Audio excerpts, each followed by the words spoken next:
Flamanville dans la Manche. C'est ici qu'EDF construit une nouvelle unité de production d'électricité d'une puissance de 1650 MW à partir d'énergie nucléaire.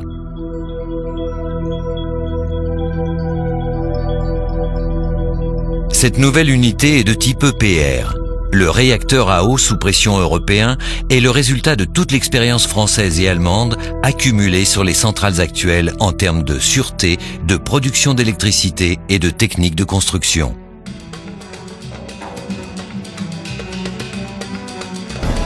L'EPR vient s'ajouter aux 2 unités déjà en service sur le site. Il est le précurseur des unités qui pourraient remplacer le moment venu les centrales existantes.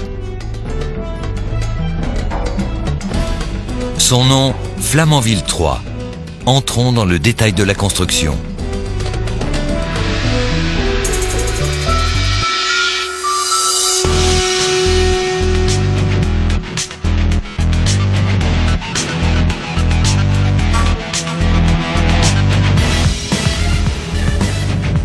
Le site de Flamanville ayant été prévu initialement pour recevoir 4 unités, les adaptations sont donc limitées à des déplacements de terrain à l'intérieur du site. Le chantier dure environ 6 ans.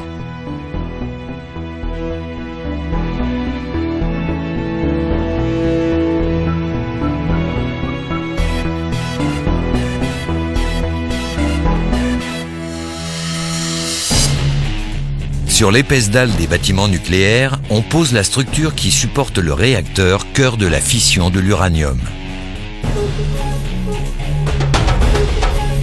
Il est entouré par plusieurs structures en béton et en acier, dont le récupérateur de combustible fondu, destiné à contenir et refroidir le combustible en cas d'accident.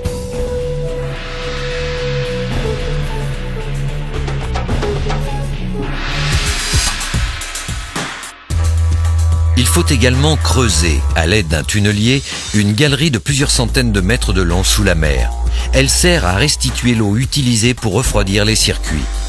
L'ouvrage se termine par un diffuseur afin de minimiser l'impact sur les fonds marins. Ici, tout est conçu pour créer un véritable confinement au service de la sûreté.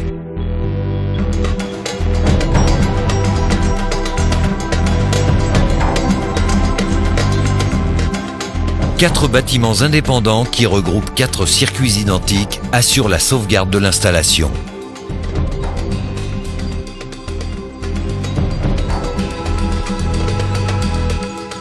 La mise en place du dôme marque la phase finale de la construction du bâtiment du réacteur.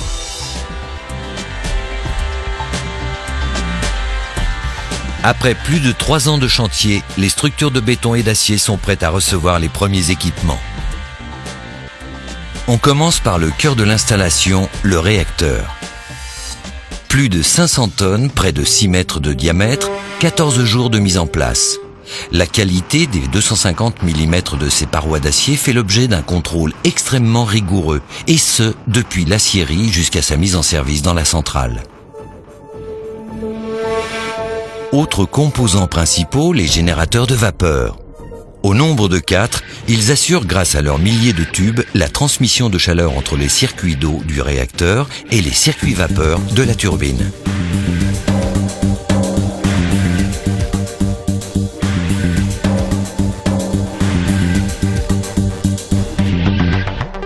Le groupe turbo-alternateur tourne à 1500 tours minute. Il transforme en électricité l'énergie de la vapeur.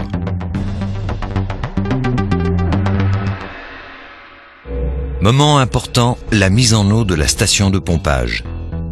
L'eau, pompée dans le canal, refroidit la vapeur en sortie de turbine, puis est rejetée à 700 mètres au large, 12 degrés plus chaude.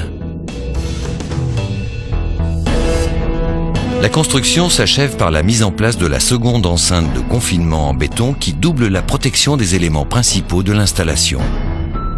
Après 5 ans, Flamanville 3 a son allure presque définitive. Il est temps de l'approvisionner en uranium. Le combustible arrive par conteneur de 2 assemblages.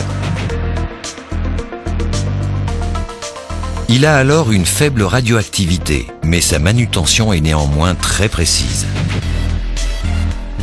Les assemblages sont d'abord stockés dans le bâtiment combustible.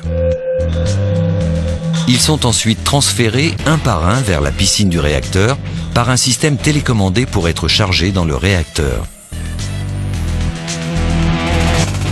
241 assemblages de combustible sont ainsi mis en place. Arrive l'opération de fermeture du réacteur. L'eau de la piscine est transférée, le couvercle est mis en place et solidement boulonné pour tenir à 155 fois la pression atmosphérique. Place au dernier test et à la montée en puissance. Elle est très progressive, ponctuée d'étapes de vérification et de mesures continues. La montée des barres de contrôle et la dilution des produits absorbeurs de neutrons contenus dans l'eau du réacteur enclenchent la réaction nucléaire. C'est la divergence. L'eau du circuit primaire se réchauffe en circulant dans le réacteur. Sa chaleur est transmise au circuit secondaire par les 4 générateurs de vapeur. Le but est de transporter l'énergie produite par le réacteur vers le turbo-alternateur sans contact direct entre les différents circuits.